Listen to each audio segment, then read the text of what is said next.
tardes, amados hermanos. Tenemos nuestro mensaje del día de hoy en el libro de los Salmos, capítulo 110. Salmos 110, versículo 1.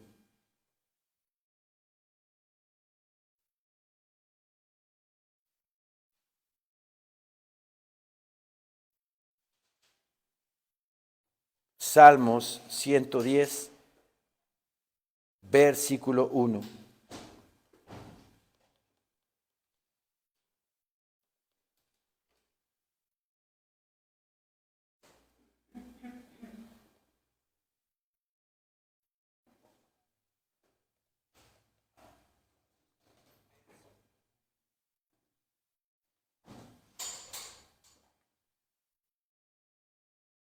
Bien, dice la bendita palabra del Señor.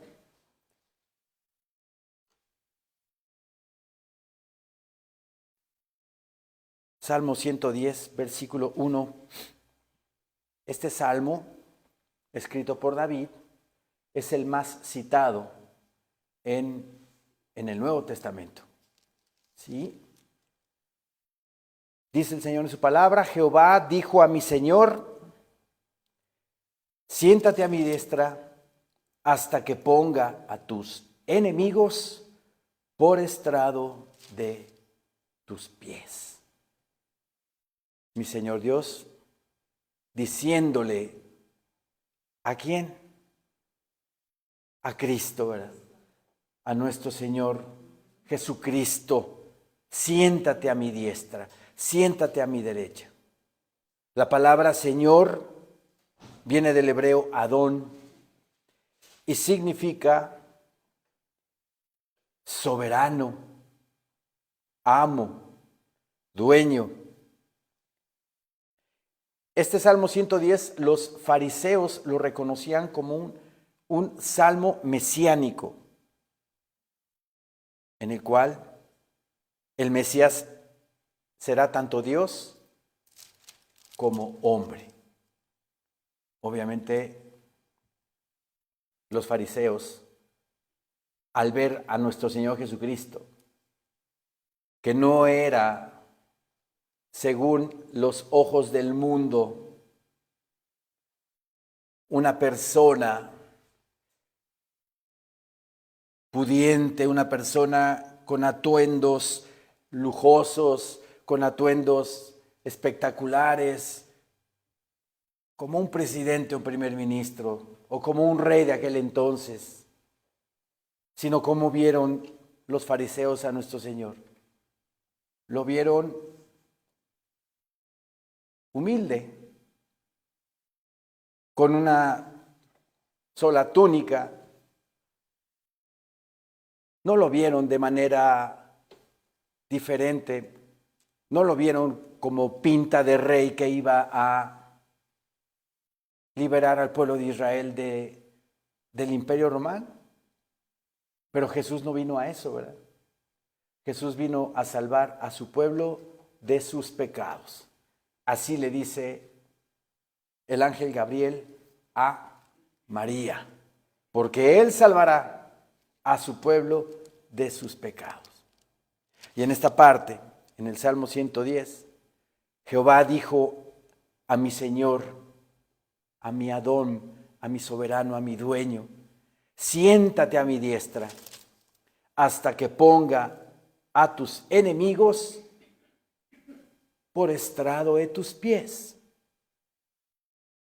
Este salmo, cuando mi Señor Jesucristo, después de su entrada triunfal a Jerusalén, los principales religiosos, ¿verdad?, lo estaban examinando, lo estaban interrogando acerca del tributo. Los saduceos llegaban y le pusieron un cuestionamiento acerca de una mujer que tuvo 7 maridos y que nunca tuvo nunca tuvo hijos esta mujer, y de quién iba a ser esposa en el reino de los cielos. Esos días, del día 10 al día 14, que es cuando se examina al Cordero en el Antiguo Testamento, fueron días de examinación de los principales a nuestro Señor Jesucristo. Y aquí en Mateo 22:44,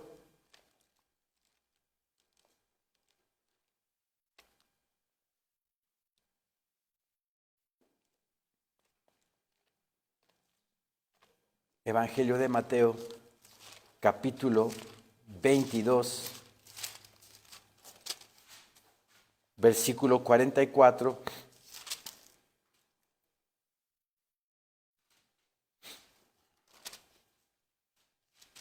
Y es hermosa la escritura porque en el libro del Éxodo, mi Señor Dios le da indicaciones a Moisés acerca del Cordero Pascual. Esas indicaciones, esa ley, era que al 10º día del mes de Abib tenían que escoger ese Cordero Santo. Tenían que examinarlo por 4 días, que no tuviera ningún defecto, ninguna mancha, ninguna cicatriz. Y al día 14, al verlo perfecto, lo sacrificaban. Fue exactamente lo que pasó con nuestro Señor Jesucristo. Él entró a Jerusalén el día 10 del mes de Abib. Si ustedes escudriñan en los evangelios, después de la entrada triunfal, pasan 4 días en los cuales fariseos, saduceos, herodianos interrogan al Señor. Esa era la examinación del Cordero de Dios que quita el pecado del mundo. Y una de las preguntas, ¿verdad?, acerca de su examinación es esta. Mateo 22, versículo 41 dice: y estando juntos los fariseos, Jesús les preguntó, diciendo: ¿qué pensáis del Cristo? ¿De quién es hijo? Le dijeron: de David. Es hijo de David, el Cristo, el Mesías.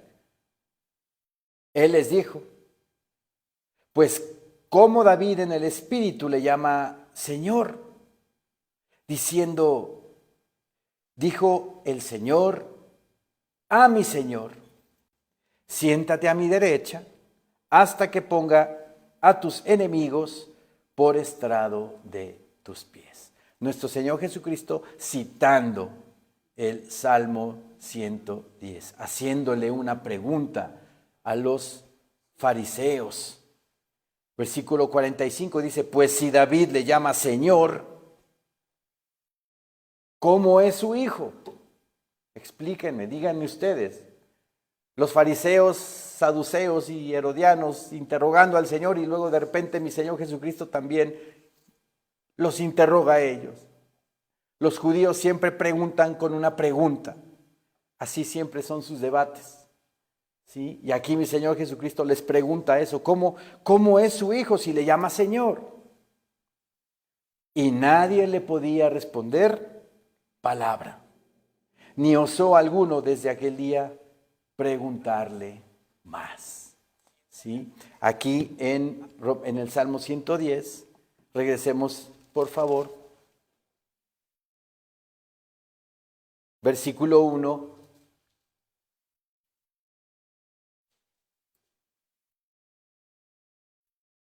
Jehová dijo a mi Señor: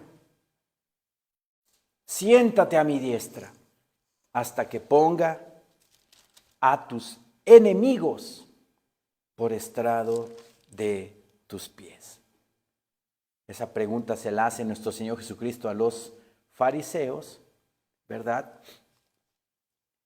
Y aquí en mis notas yo escribí: el Mesías será tanto Dios como hombre. Como Dios es el Señor de David, porque Jehová le dijo a mi Señor. Era Dios. David lo estaba reconociendo al Mesías como su Dios. Como hombre es el hijo de David. Jesucristo hombre en el linaje, en la raíz, es hijo de David por linaje, pero por divinidad era su Señor. Eso no lo entendían los fariseos. Por eso nuestro Señor Jesucristo les hace esa pregunta y nadie se la pudo contestar.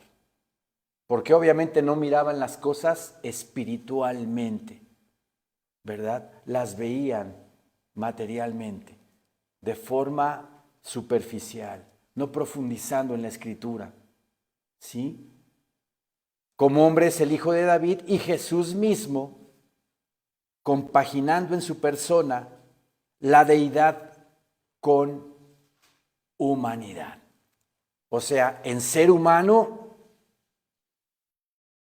al mismo tiempo Dios mismo. Y eso le cuesta mucho trabajo a la gente entender que Jesucristo nació, pero a la vez fue Dios. ¿Sí? Por eso tantas doctrinas como los agnósticos, los arrianos que demeritan la deidad de Cristo, los mismos testigos de Jehová, diciendo que Jesucristo fue creación de Dios. Y no es así. Y no es así.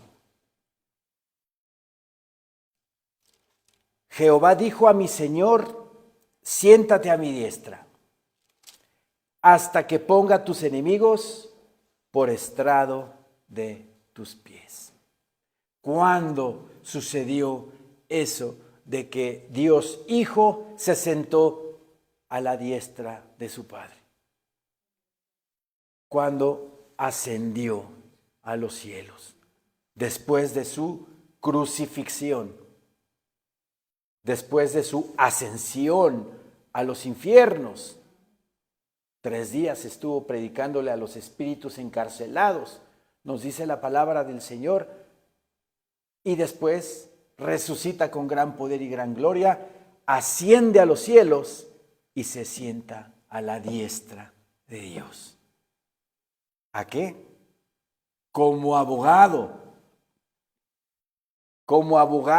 e intercesor de los que lo reciben en su corazón como su único Señor y suficiente Salvador de sus vidas. O sea que tenemos un abogado, no abogados como dice la Iglesia Católica. Tenemos un solo intercesor, 1 Timoteo 2:5. El único intercesor entre Dios y los hombres es Jesucristo, hombre. Nuestro Señor Jesucristo está sentado ahorita a la diestra de Dios. El trabajo fue hecho, fue cumplido. Ese trabajo que nuestro Señor Jesucristo hizo, esa misión que Cristo Jesús tuvo, planeada desde antes de la fundación del mundo, iba a traer grandes beneficios. Si no, vean sus propias vidas, cómo el Señor nos está transformando, nos está cambiando.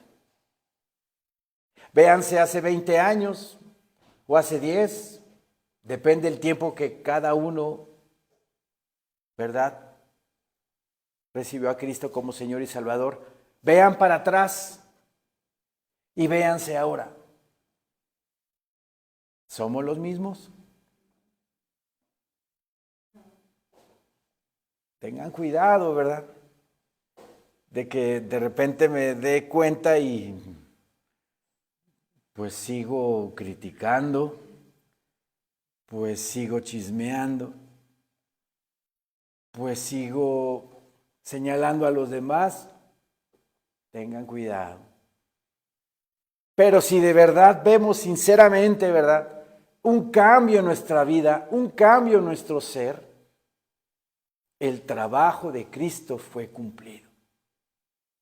El trabajo de Cristo está llevándose a cabo, porque todavía no termina con nosotros, ni va a terminar hasta cuando Él venga por su iglesia, porque así lo dice Filipenses 1, que Él terminará su obra cuando venga por su iglesia. En Isaías 53, vamos para allá.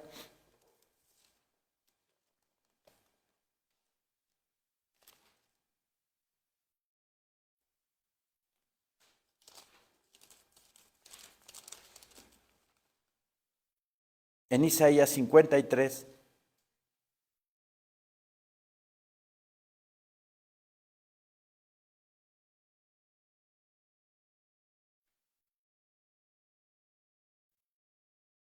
versículo 11, dice el Señor en su palabra. Vean qué hermosa palabra.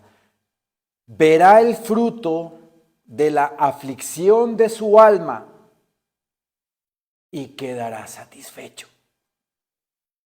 ¿Cuál es el fruto de la aflicción de su alma? Nuestras vidas siendo restauradas. Nuestros corazones quebrantados, abatidos, encarcelados. Y el Señor nos ha liberado. El Señor nos ha restaurado. A los quebrantados de corazón como un servidor, me sanó mi corazón. Mis vacíos me los está llenando. Porque todo el mundo que no se acerca al Señor, todo el mundo que no recibe a Cristo como su Señor y Salvador y vive en su palabra, tiene vacíos. Que los canaliza en otras cosas. En alcohol, en drogas, en cigarro, compradores compulsivos, comedores compulsivos, todas esas cosas.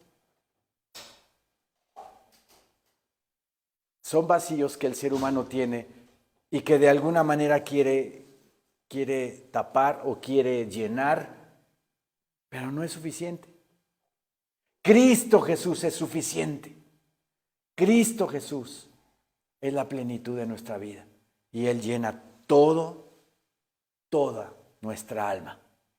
Por eso dice, verá el fruto de la aflicción de su alma y quedará satisfecho. Dirá el Mesías, valió la pena. Valió la pena. Por un alma restaurada, por un alma regenerada, por un alma ya desencadenada al pecado. Verá el fruto de la aflicción de su alma y quedará satisfecho. Por su conocimiento justificará mi siervo justo a muchos. Por su conocimiento justificará mi siervo justo a muchos. Por su resurrección y por el evangelio, su palabra que dejó, ¿verdad? Impresa, que dejó plasmada, que dejó aquí en la tierra. Por su conocimiento justificará mi siervo justo a muchos y llevará las iniquidades de ellos. Él llevó mi iniquidad, Él llevó mi pecado, Él llevó mi transgresión y quedó Él satisfecho, viendo el fruto de cada uno de nosotros, cómo vamos siendo restaurados. Lentamente, poco a poco, ahí vamos. Y quedará satisfecho. Regresemos al Salmo 110, por favor.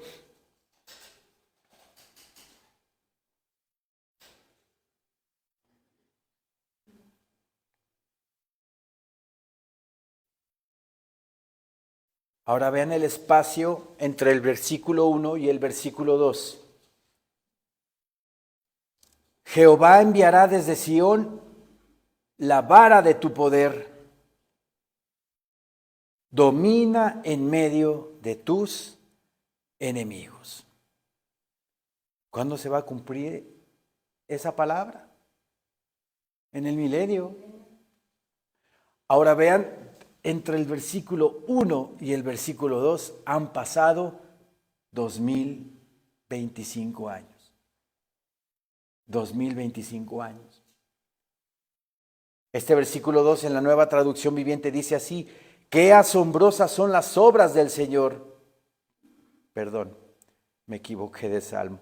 Salmo 110, 2 dice: el Señor extenderá tu poderoso reino desde Jerusalén y gobernarás a tus enemigos.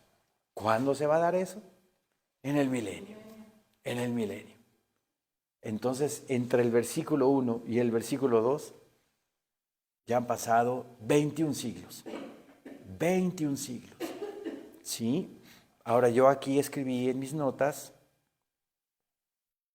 la edad o dispensación de la iglesia, que se extiende desde la ascensión de Cristo hasta su segunda venida.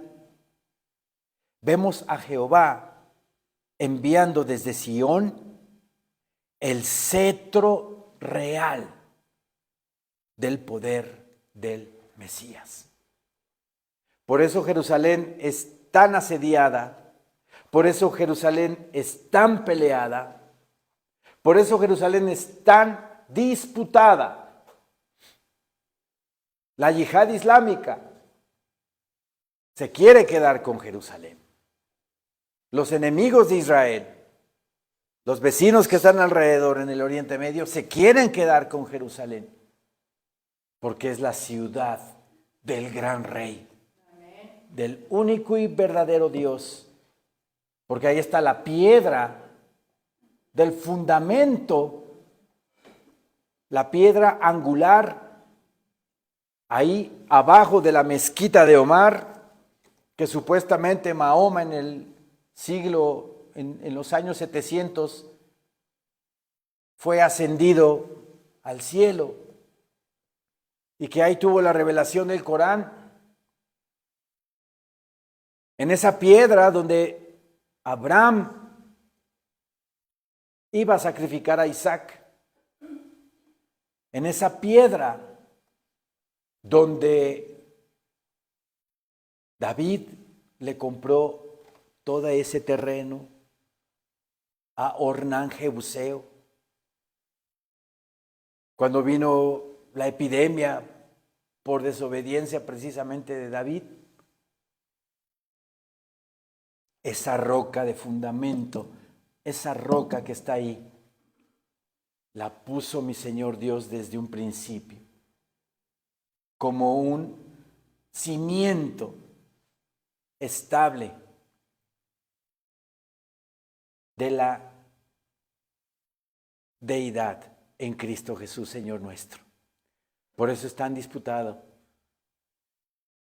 Por eso quieren tener ahí los musulmanes su reinado en Jerusalén. Ya lo tuvieron en el tiempo de las cruzadas.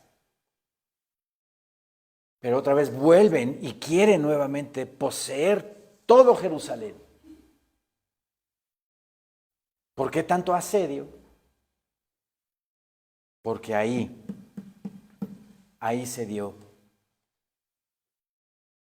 la redención del ser humano, la crucifixión y resurrección de nuestro Señor Jesucristo. Versículo 2 dice: Jehová enviará desde Sión la vara de tu poder. Domina en medio de tus enemigos. Sus enemigos, ¿verdad?, lo quieren acabar. Sus enemigos están haciendo todo lo posible por erradicar el cristianismo. Y viene gran persecución. Quieren exterminar el cristianismo. ¿Por qué? Porque ahí está la verdad. La verdad no está en el catolicismo. La verdad no está en el islamismo, no está en el budismo. En la cienciología, en la metafísica, hay tanta cosa que Satanás a lo largo de los siglos ha querido meterle a la humanidad, a la mente, para desviar el verdadero camino que es Cristo Jesús nuestro Señor. Por eso, aquí en el versículo 2, nuestro Señor dice: Jehová enviará desde Sión la vara de tu poder. ¿Cuál vara? ¿Cuál vara? Su cetro, ¿verdad? Su cetro. ¿Y un cetro quién lo porta? Un rey. Un cetro es como una vara de mando, ¿verdad? De poder. Y ese poder, Cristo Jesús, nuestro Señor, lo tendrá en el milenio. Obviamente ya lo tiene, espiritualmente hablando, los que hemos recibido a Cristo como nuestro único Señor y suficiente Salvador en nuestras vidas. Ya estamos viviendo el reino de Dios, pero espiritualmente. Falta que mi Señor Jesucristo venga a la tierra y gobierne físicamente aquí en Jerusalén. Jehová enviará desde Sión la vara de tu poder. Domina en medio de tus enemigos. Tu pueblo se te ofrecerá voluntariamente en el día de tu poder, en la hermosura de la santidad. Este versículo 3 en la Biblia, Dios habla hoy, dice así: tu pueblo se te entrega en el día de tu victoria, sobre los montes santos, y como el rocío que nace de la aurora, tu juventud se renueva de día en día. Qué hermosura, porque al escuchar o al escudriñar este versículo que dice: tu pueblo se te entrega, o la Reina Valera dice: tu pueblo se te ofrecerá voluntariamente en el día de tu poder. ¿Cuál es ese el día de su poder? Cuando baje a la tierra y comience su reino milenial. Entonces su pueblo, que somos nosotros, nos entregamos a Él voluntariamente, con todo nuestro corazón, desde que nos predicaron la palabra, desde que nos compartieron el evangelio, las buenas nuevas de salvación, nos hemos entregado con todo nuestro corazón, con toda nuestra alma y con todo nuestro ser. Es lo que quiere Dios. Corazones que lo amen, corazones que lo busquen, corazones que se entreguen completamente al Señor. Imagínense esa escena cuando Cristo Jesús tome posesión como Rey universal de toda la tierra y todos nosotros nos entreguemos a Él voluntariamente, ni con propaganda, ni con una corta, ¿verdad? Como le hacen los políticos en sus discursos en las plazas públicas, que les dan de comer o les dan un dinero para que vayan y hagan bulla. Nosotros voluntariamente nos hemos entregado al Salvador de nuestras vidas. Por eso, cuando Él venga, ¿verdad?, y se siente en Jerusalén a reinar, nosotros nos entregaremos voluntariamente. Y dice: en la hermosura de la santidad. ¿De la santidad de quién? De la santidad de Cristo. Desde el seno de la aurora, dice la palabra, tienes tú el rocío de tu juventud.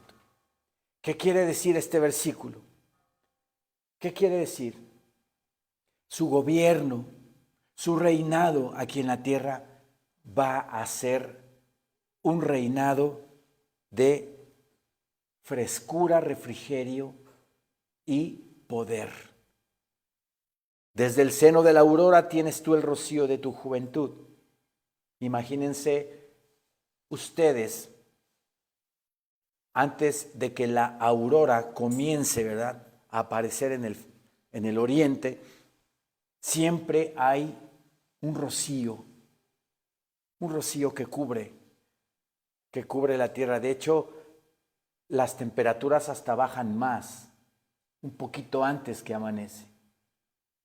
La temperatura de las 4 de la mañana no va a ser la misma que de las 6 de la mañana, ¿verdad? Hace más frío a las 6, por ese mismo rocío que cubre la tierra, esa humedad que baña las plantas, los árboles, y les da ese vigor, esa frescura. Así nuestro Señor Jesucristo gobernará en el milenio. Desde el seno de la aurora tienes tú el rocío de tu juventud. Yo aquí escribí algo acerca de este versículo. El rocío es emblema constante de refrigerio y fortalecimiento. En Proverbios 19, vamos para allá.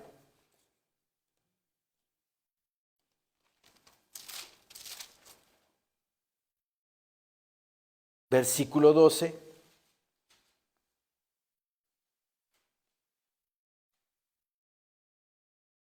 Proverbios 19, 12. Dice nuestro Señor en su palabra: como rugido de cachorro de león es la ira del rey, y su favor como el rocío sobre la hierba. Vean qué hermoso versículo. Su favor, su gracia, su bendición, su misericordia, como el rocío sobre la hierba. Ese rocío sobre la hierba que se da en la aurora. ¿Qué le da a la planta? ¿Qué le da al árbol?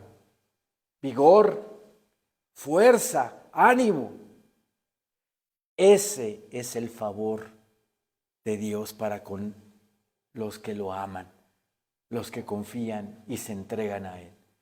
De esa manera el Señor nos da vigor, nos da fuerza, nos da júbilo, alegría, entusiasmo de seguir adelante. De repente cuando andamos un poco caídos, ¿verdad?, y clamamos al Señor con todo nuestro corazón, como dice Isaías 40, Él da esfuerzo al cansado y multiplica las fuerzas al que no tiene ningunas. En el libro de los Salmos nos dice también la palabra que nos da fuerzas como las del búfalo. Entonces imagínense, el favor de Jehová es como el rocío sobre la hierba, ¿sí? Fresco, fuerte, potente. De repente estamos en la congoja, pero el Señor así nos levanta, así nos mueve y seguimos para adelante. Bendito sea el Señor. O que regresemos al Salmo 110. El rocío es emblema constante de refrigerio y fortalecimiento. En Oseas 14:5, vamos a Oseas 14:5, por favor.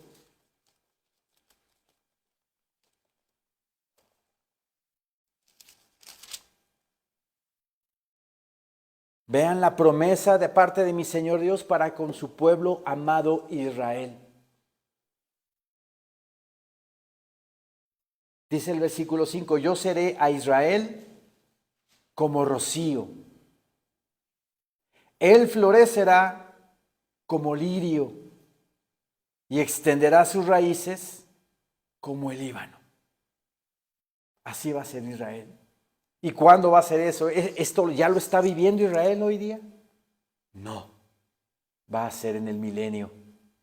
Porque va a poner mi Señor Dios a Israel como cabeza de naciones. ¿Sí? En este tiempo que estamos viviendo, Israel va a ser el pueblo más odiado. las naciones, todas van a estar en contra de Israel. ¿Sí? Porque Israel va a terminar con todos sus enemigos. No va a poder con Irán, no va a poder con Siria, no va a poder con Líbano. Se va a reorganizar jamás. Jordania va a entrar a la batalla, Egipto también, Arabia va a romper ese pacto de paz o esos acuerdos de Abraham. Se va a dar la guerra del Salmo 83 y como ven, va a haber Rusia que no pudieron, sus lacayos con Israel, entonces se vienen contra de Israel. Ezequiel 38 y 39. Y como también en esa guerra, la de Gog y Magog, Dios mismo va a ser el que va a pelear contra Rusia, contra Irán, contra Turquía. Vean a Turquía ya cómo está moviendo sus tentáculos también ahí, en Egipto, sí, en Líbano, en Siria. Ahí en la guerra de Gog y Magog, ahí está Turquía. Mi Señor mismo va a pelear contra ellos. Al ver eso China, está escrito, ¿verdad? Al ver eso China, y como se está secando ya el río Éufrates, por ahí dice la palabra, va a caminar con 200 millones de soldados y va a venir en contra de Israel. ¿Por qué? Porque Israel es indestructible y todo mundo al final en la guerra de Armagedón va a estar en contra de Israel. Pero mi Señor Dios va a mandar a su Hijo en esa guerra. Y ahí es cuando mi Señor Jesucristo, con la espada de su palabra, de su boca, va a mandar al falso profeta y al anticristo al lago de fuego y azufre. Y a todas las naciones, ¿verdad? Las va a exterminar, a sus enemigos. Después de la guerra de Armagedón viene el milenio y es cuando esta palabra se va a cumplir de Oseas 14:5. Yo seré a Israel como rocío. Él florecerá como lirio y extenderá sus raíces como el Líbano. El mejor árbol que ha existido en la historia de la humanidad es el cedro del Líbano. Por eso aquí la palabra dice que extenderá sus raíces. ¿Cómo es una raíz de un árbol bueno, grande, fuerte? Las raíces son tremendas, robustas, fuertes. Así va a ser Israel en el milenio. Bendita palabra del Señor que se va a cumplir. Regresemos por favor al Salmo 110. En esa época que anhelamos y debemos de anhelar con todo nuestro corazón, vivir en el milenio con nuestro Señor Jesucristo, vivir en el reino, trabajar para el reino de Dios, es lo que debemos de anhelar con todo nuestro corazón y trabajar para lograr estar allí. Aquí también tengo en mis notas, el Mesías pues, dirigiendo a su pueblo, se representa de continuo en el vigor de la juventud, refrescada y fortalecida por el rocío matutino de la gracia y el Espíritu de Dios. Eso es lo que representa o lo que quiere decir el versículo 3, que desde el seno de la aurora tienes tú el rocío de tu juventud, gobernando a todo el mundo en el milenio con esa refrescada, esa fortalecida manera que el rocío hacia las plantas, hacia los árboles tiene, con esa frescura, con ese amor, va a gobernar el Señor. Pero también con vara de hierro, recuerden, con vara de hierro va a gobernar. Versículo 4 dice la palabra, juró Jehová y no se arrepentirá. Tú eres sacerdote para siempre, según el orden de Melquisedec. ¿Sí?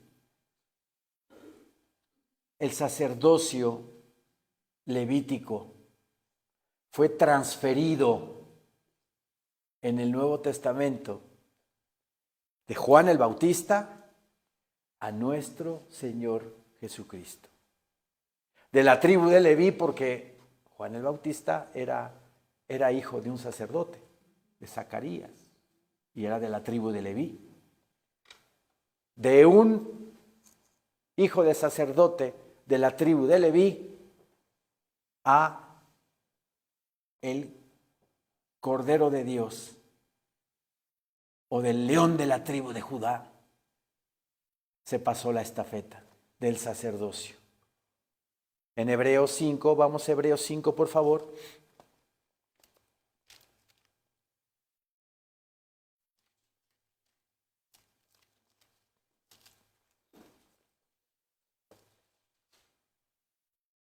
Versículo 6.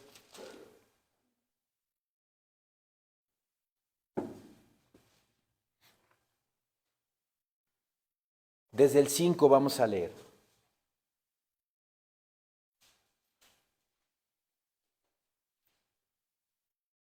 Así tampoco Cristo se glorificó a sí mismo, haciéndose sumo sacerdote, sino el que le dijo: tú eres mi hijo, yo te he engendrado hoy.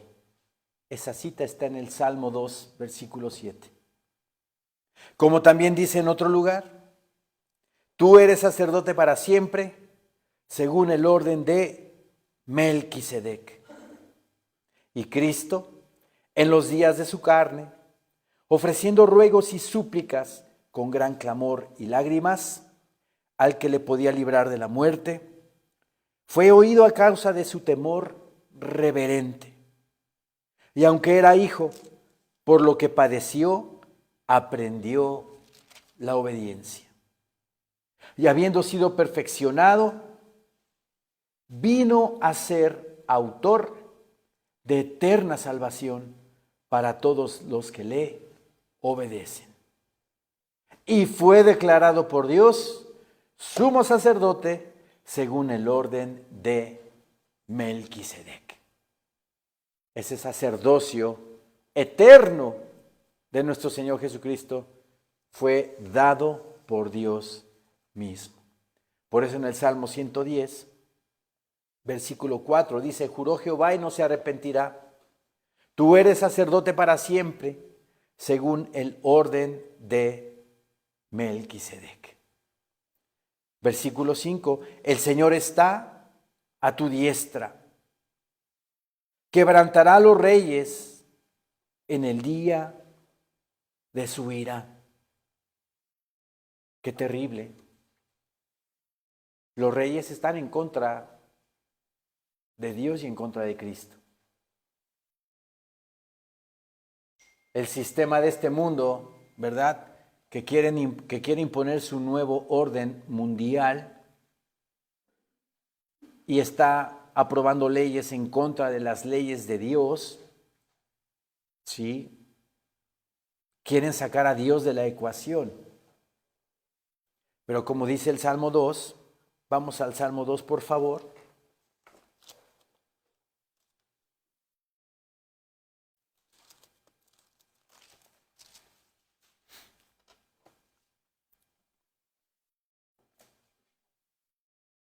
Salmo 2:2 dice: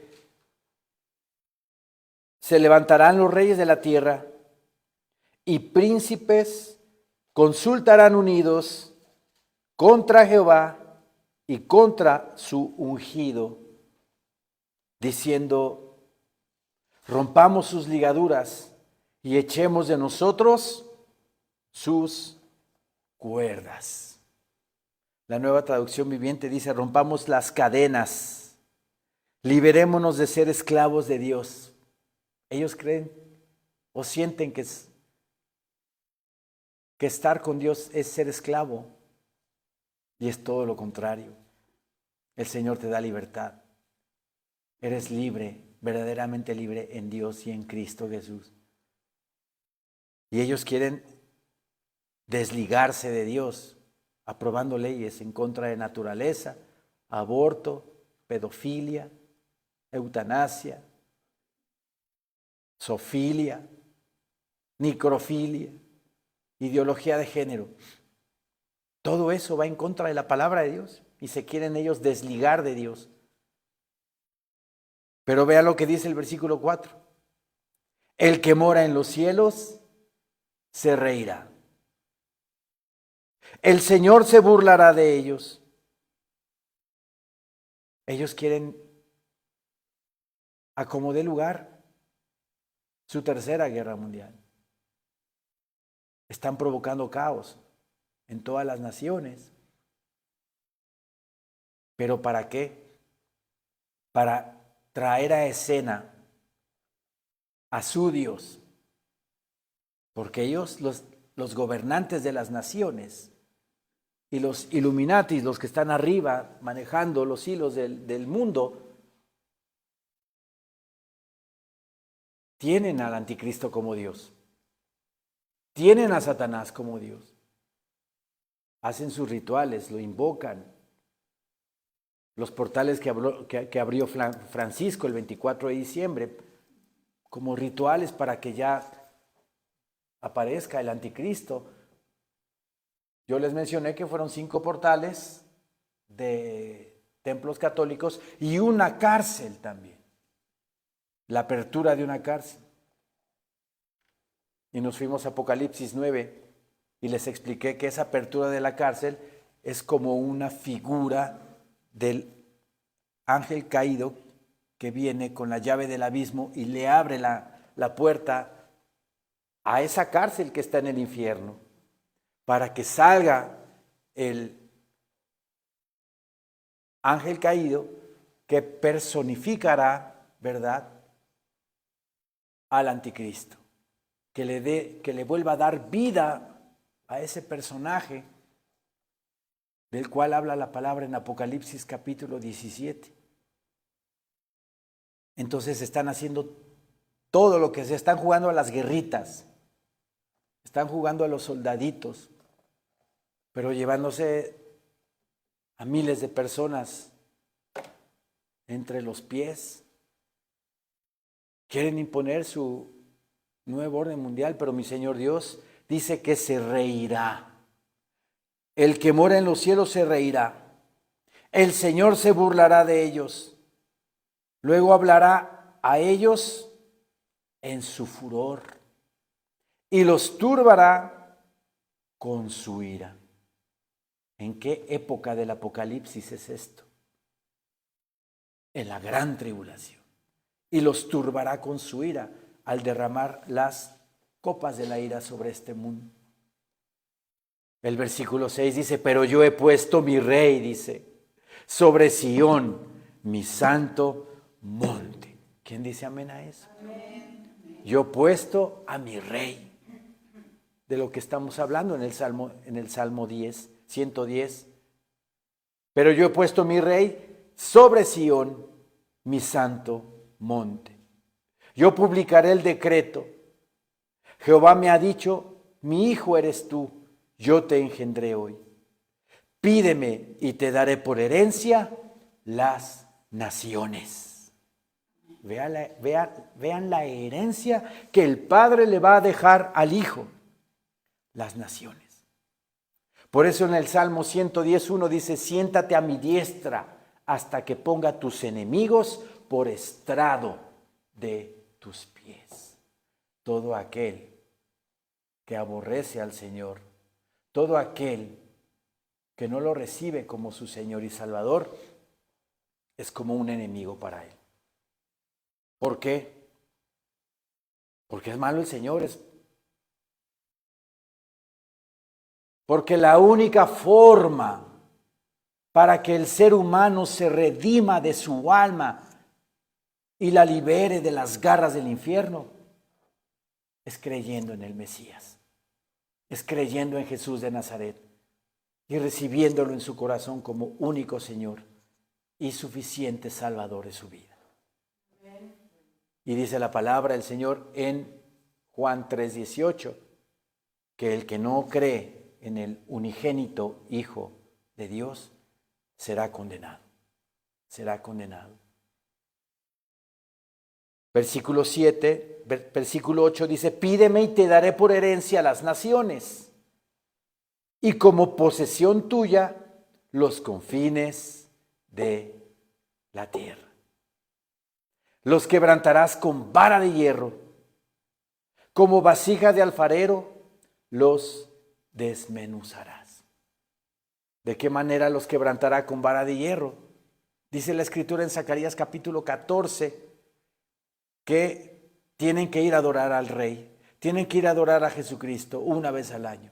Y la nación que no vaya a adorar al Rey, a Jerusalén, no lloverá ahí donde vive.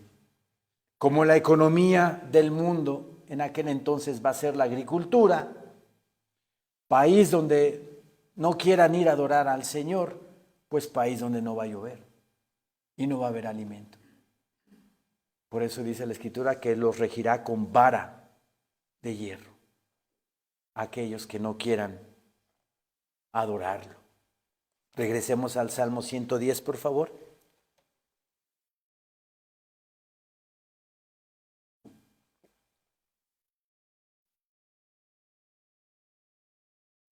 Versículo 5, el Señor está a tu diestra, quebrantará a los reyes en el día de su ira. Juzgará entre las naciones, las llenará de cadáveres.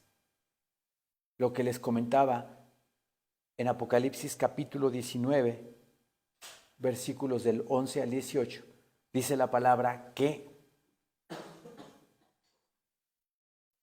mi Señor Dios invita a las aves, invita a las bestias, invita a los animales a comer carnes de reyes, carnes de reyes, carnes de capitanes, carnes de siervos, carnes de esclavos, porque la guerra de Armagedón va a ser terrible.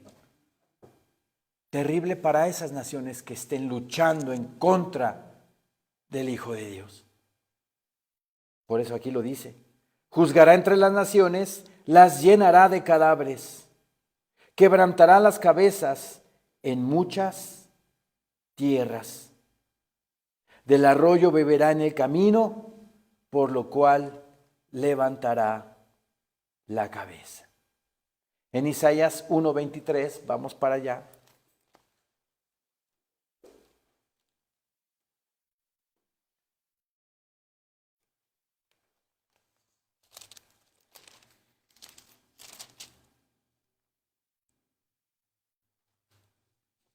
¿Por qué viene juicio a este mundo? ¿Por qué viene esa dispensación a este planeta? Por la corrupción de los gobernantes, por la corrupción de los presidentes, primeros ministros, reyes, gobernadores. Actualmente estamos viendo una debacle, pero en caída libre, de los gobiernos en el mundo. Aquí en Isaías 1:23 dice el Señor en su palabra, lo que no le agrada al Señor, y lo repite en el libro de los profetas y en el libro de los reyes, es de que los gobernantes no se preocupan por los pobres, por los menesterosos, por los que tienen hambre, sino se preocupan por ellos mismos. Y eso es lo que está pasando en el mundo. Hay mucha hambre, hay mucha necesidad y los gobernantes lo único que hacen es enriquecerse. Isaías 1:23 dice, tus príncipes, prevaricadores y compañeros de ladrones. Todos aman el soborno y van tras las recompensas. No hacen justicia al huérfano, ni llega a ellos la causa de la viuda. Se olvidan del necesitado, se olvidan del pobre. Y entre ellos hacen negocios, entre ellos hacen trinquetes. Y el Señor está muy airado por ello. Isaías 10:1 dice también la palabra bendita de Dios.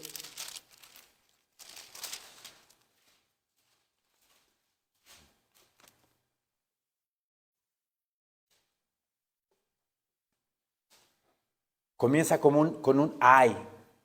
Acuérdense que ese ay es de lamento, de dolor, de desgarre, de tragedia. Ay, ay de los que dictan leyes injustas y prescriben tiranía. ¿Hay tiranos en el mundo? Oremos por Venezuela, hermanos. Oremos por China, oremos por Corea del Norte. Tan solo también en el Medio Oriente, tan solo el que se acaba de ir, Bashar al-Assad, que estuvo creo que 20 años, 30 años en el gobierno, y su papá también otro tanto. Todos los dictadores que hay ahorita en el mundo son tiranos.